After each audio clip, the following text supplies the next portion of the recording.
Notes from Greenelsh number 196. Accept uncertainty.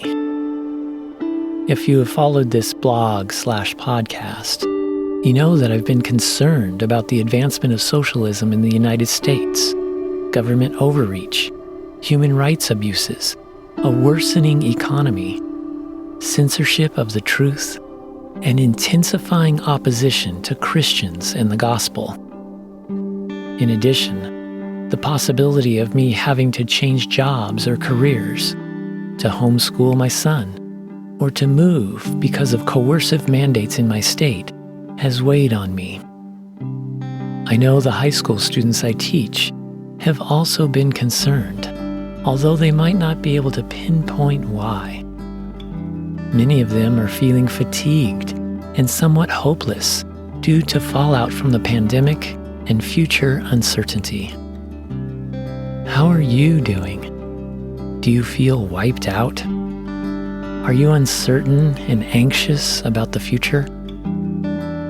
In working through the difficulties of the last couple of years, I've become more assured of the following truth, and I try to rest in it.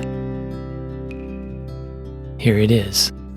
Although we don't know what the future holds, we can know and have complete confidence in God who holds the future. God will mightily and lovingly accomplish His purposes in the world and in anyone who trusts Him. Yield. Because God is so wise, faithful, powerful, and benevolent, you can surrender the need to know why, when, and how regarding the future, and just rest assured in His presence and providence. People, including me, tend to worry about the future because of the pain and suffering it may bring, or because things might not turn out the way they want them to. If you release that fear and that desire for self-fulfillment or control in favor of letting God act in your best interest, then uncertainty changes from a threat to an asset. Deny yourself and depend on God. Relent and rely. Yield. Take His yoke upon you and learn from Him. You can still petition God, and you should. Share your feelings and preferences, but also recognize how awesome He is. Thank Him for what He has done, and reverently defer to His perfect will.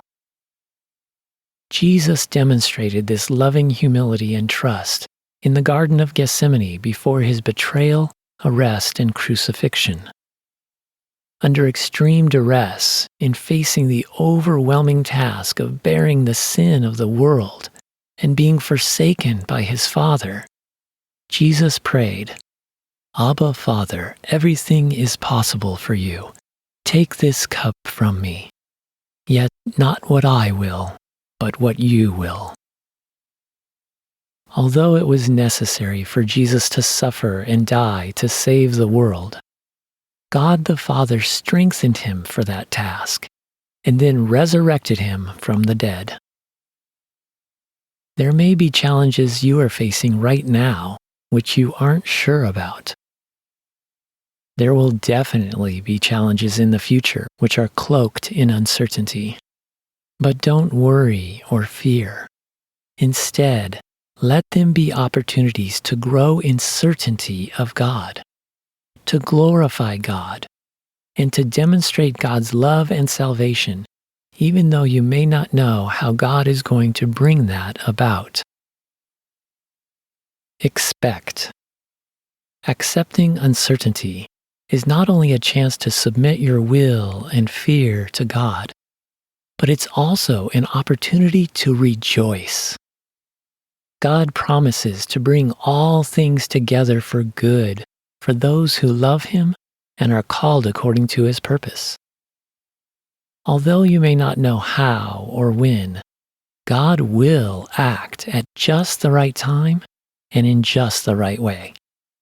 so you can joyfully expect Him to lovingly administer justice and mercy. God will complete His work of faith in you, so you become all you are meant to be in Jesus. Approach uncertainty with a childlike faith of loyalty, hope, trust, and obedience, recognizing that your identity, fulfillment, security, and love are found in God, your Abba Father. Abraham demonstrated this kind of faith when God tested him. Abraham was willing to sacrifice his son Isaac because he was sure God would somehow do what's right and provide a way to save his son. God honored his faith, saved Isaac, blessed Abraham, and reconfirmed that through his offspring all the nations of the earth would be blessed. Given Abraham's example and numerous others throughout the Bible, when facing uncertainty, you can confidently and joyfully expect God to intervene. The Apostle Paul wrote to believers in Philippi, "Rejoice in the Lord always. I will say it again, rejoice. Let your gentleness be evident to all. The Lord is near. Don't be anxious about anything, but in every situation, by prayer and petition, with thanksgiving, present your requests to God, and the peace of God, which transcends all understanding, will guard your hearts and your minds in Christ Jesus." Act. One of the challenges posed by uncertainty is not knowing what course of action to take.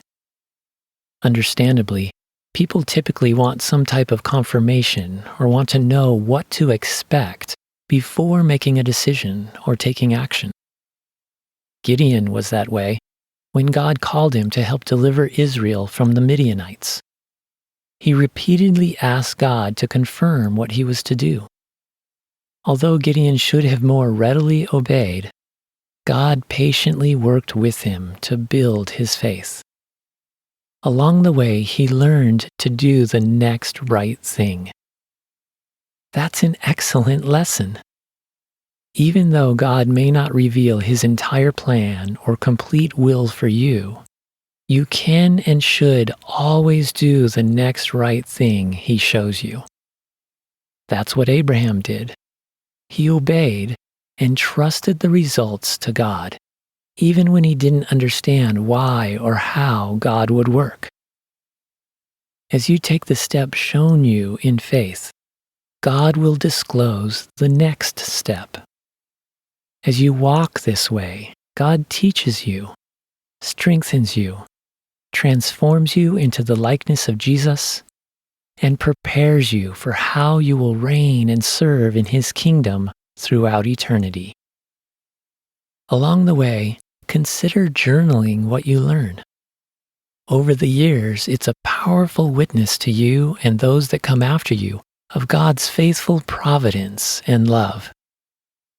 The key is don't let what you don't know keep you from doing what you do know. Act on the knowledge you have been given.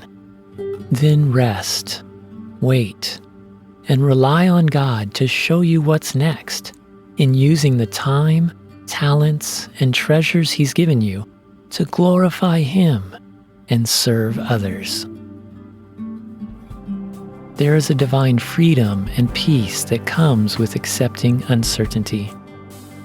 Doing so enables you to exchange fear and worry for confidence in God. This confidence fosters a joyful expectation that God will accomplish his purposes in you and in this world. Letting go of the need to know when, how, or why releases you to joyfully act on what God has already commanded. Living by faith, certain of God in uncertain times, allows him to transform you into all you were meant to be in Jesus, and to save others through you. To God be all glory.